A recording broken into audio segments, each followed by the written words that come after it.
بزرگ نے خود فرمایا گستاخ آنکھیں جا اڑیاں، وہ تو اللہ والے ہیں، انہوں نے کہہ دیا، ہم کہیں گے مشتاق آنکھیں جا مشتاق یعنی چاہنے والی، عاشق، محبت والی۔ نحمده ونصلي ونسلم على رسوله الكريم، اما بعد فاعوذ بالله من الشيطان الرجيم، بسم الله الرحمن الرحيم، قل يا عبادي الذين اسرفوا على انفسهم لا تقنطوا من رحمة الله ان الله يغفر الذنوب جميعا انه هو الغفور الرحيم، صدق الله العظيم وبلغنا رسوله النبي الكريم الأمين، ونحن على ذلك لمن الشاهدين والشاكرين والحمد لله رب العالمين۔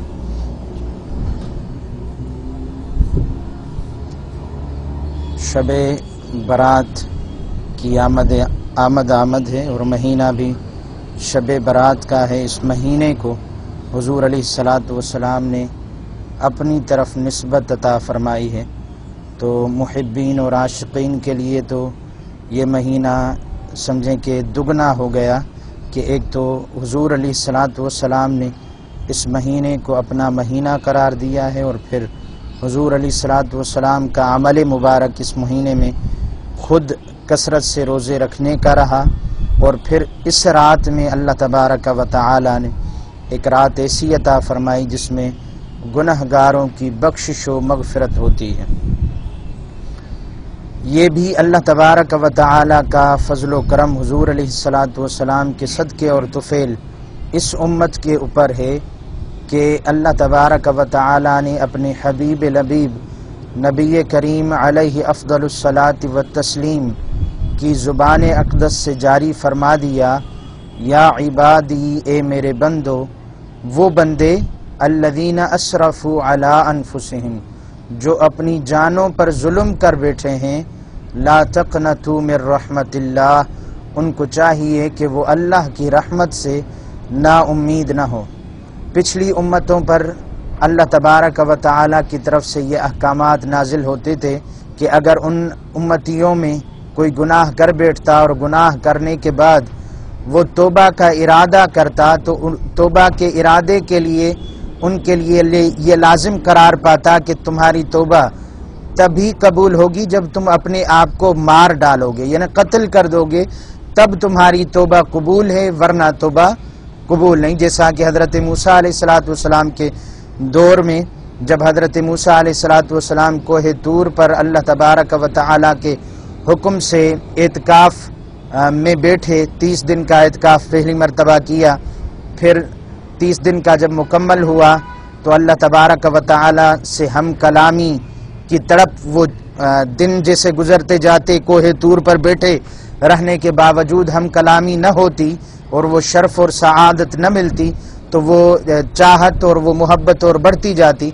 جیسے 30 دن کا حکم ہوا تھا، 30 دن جیسے ہی پورے ہوئے، حضرت موسیٰ علیہ الصلاۃ والسلام نے اللہ تبارک و تعالی سے ہم کلامی کی تیاری کی۔ 30 دن حضرت موسیٰ علیہ الصلاۃ والسلام جب کوہ طور پر بیٹھے تو کچھ کھا نہیں رہے تھے، کچھ پی نہیں رہے تھے، روزہ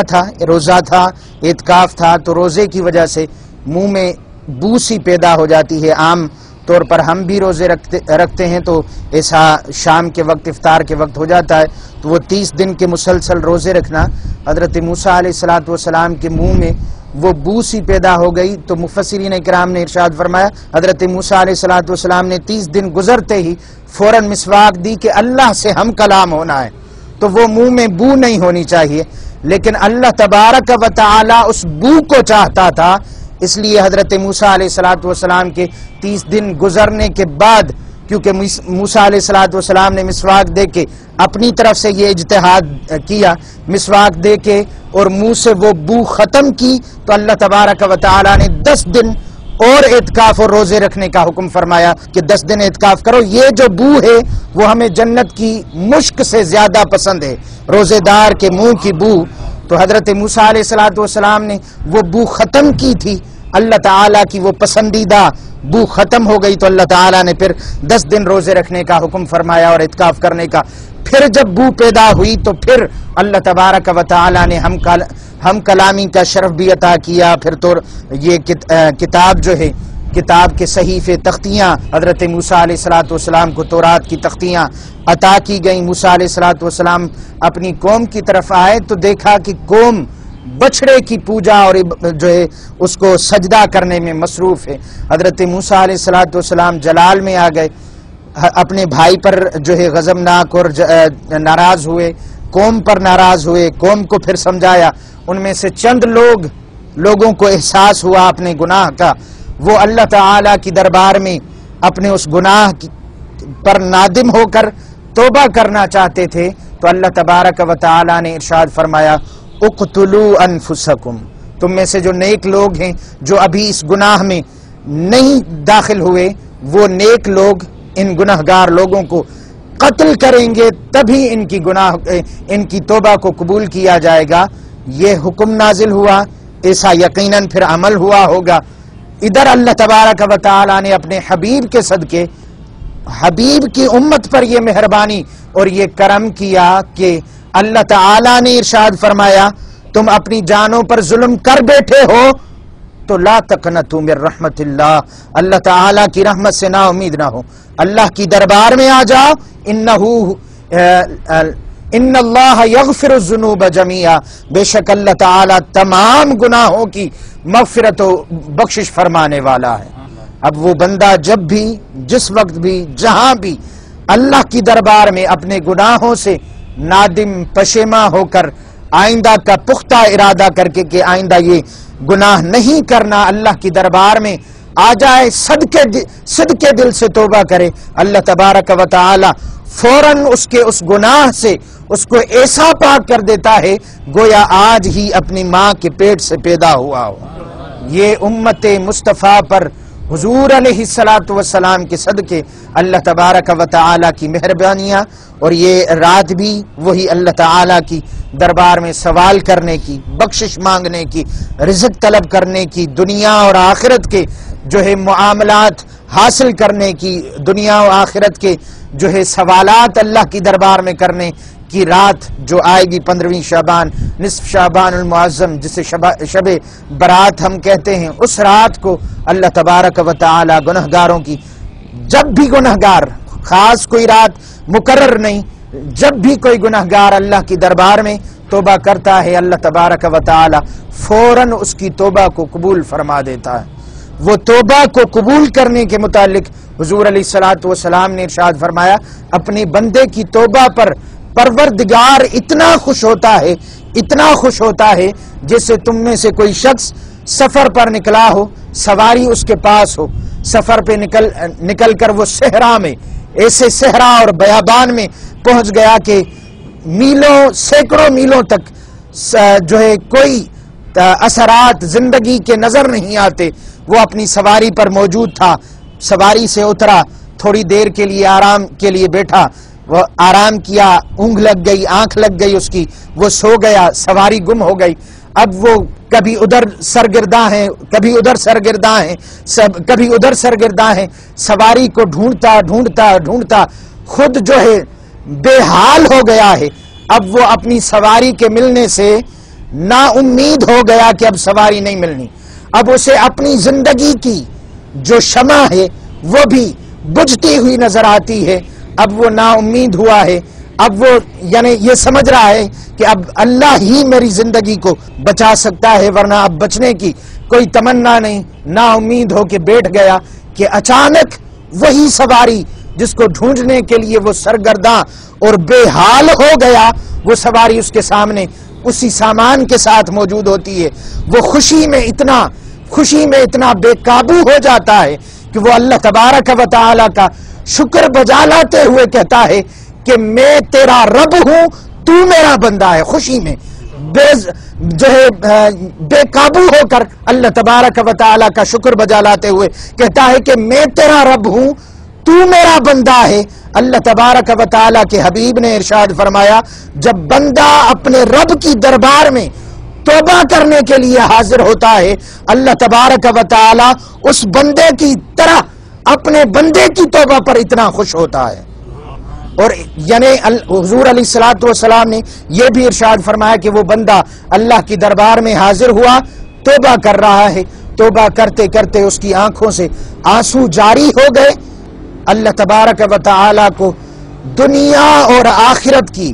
ہر چیز سے زیادہ قیمتی اس توبہ کرنے والے بندوں کی آنکھوں سے جاری ہونے والے آنسوؤں کا قطرہ زیادہ پسند اور قیمتی لگتا ہے حضور اللہ تبارک و تعالی کی دربار میں۔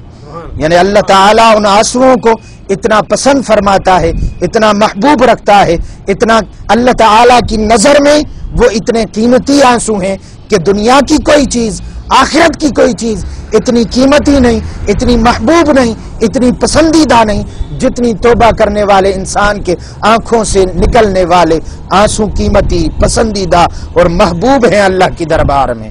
تو جب بندہ انسان اللہ کی دربار میں حاضر ہوتا ہے، یہ تو صرف ایک یہ جو راتیں بنانا ہے، جیسے شاعر نے کہا کہ رحمت حق بہانہ میں جوید، اللہ تعالیٰ کی رحمت جو ہے وہ بہانے ڈھونڈتی ہے کہ بہانہ مل جائے بندے کی مغفرت کر دوں۔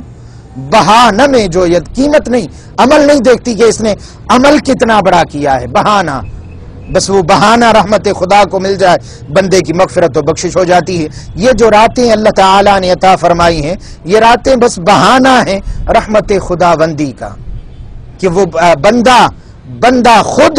اپنے آپ کو اللہ تعالیٰ کے قریب کرے۔ اللہ تعالیٰ نے ارشاد فرمایا کہ اللہ تعالیٰ نے ارشاد فرمایا نحن اقرب الیہ من حبل الورید، ہم بندے کے اتنے قریب ہیں کہ اس کی شہرگ بھی اتنی قریب اس کے نہیں جتنا ہم اپنے بندے کے قریب ہیں۔ لیکن بندہ تصور نہیں کرتا اس چیز کا۔ اگر بندہ تصور کرے کہ میرا پروردگار مجھ سے میری شہرگ سے زیادہ قریب ہے تو گناہوں کے قریب نہ جائے، گناہ کرتے ہی ندامت کا جو ہے سامنا ہو، ندامت کو اختیار کر لے، پشیمانی کو اختیار کر دے اگر خدا نخواستہ گناہ ہو بھی جائے، لیکن وہ بندہ اللہ کو اپنے قریب سمجھتا نہیں ہے۔ اللہ تعالیٰ کے حبیب کی زبان سے اللہ تبارک و تعالیٰ نے جاری فرمایا کہ اس رات کو اللہ تبارک و تعالیٰ اپنی شان قدرت کے مطابق نزول اجلال آسمان دنیا پر کرتا ہے، بندہ پھر سمجھتا ہے کہ اللہ میرے قریب ہو گیا، تو اب بندہ آ جائے گا میری دربار میں، توبہ کرے گا۔ بس بندہ توبہ کرے، بندے پر میں نے مہربانیاں کرنی ہیں، یعنی مہربانیاں بھی بندے پر ہونی ہے، فائدہ بھی بندے کا ہونا ہے۔ سوال بندہ کرے گا، اس کا جواب اللہ تعالیٰ بندے کے لیے جو بھی سوال کرے، رزق کا سوال کرے، اولاد کا سوال کرے، جو بھی دنیا کا آخرت کا جو بھی سوال کرے گا اللہ تعالیٰ بندے کو عطا فرمائے گا۔ اس میں بندے کا سوال، رزق طلب کرے گا بندے کا فائدہ، گناہوں کی بخشش طلب کرے گا بندے کا فائدہ، جو کچھ بھی بندہ طلب کرے گا بندے کا فائدہ ہے، اللہ کا فائدہ نہیں۔ بس وہ رحمت خدا بہانہ میں جوید، بندے کو فائدہ دینے کے لیے اللہ کی رحمت بہانے ڈھونڈتی ہے، وہ بہانہ پھر اللہ تعالیٰ نے اس ماہ مبارک میں دوبارہ ہمیں عطا فرمانا ہے۔ اللہ تعالیٰ سے دعا ہے اللہ تعالیٰ یہ سعادت، یہ دن، یہ رات ہمیں نصیب فرمائے، اور اللہ تعالیٰ ہمیشہ ہمیشہ ہمیں گناہوں سے بچنے کی سعادت عطا فرمائے، اور اگر کوئی گناہ ہو گیا تو اللہ تعالیٰ اپنے فضل و کرم کے ساتھ ہمیں گناہوں سے توبہ کرنے کی بھی توفیق عطا فرمائے۔ وما علینا الا البلاغ المبین۔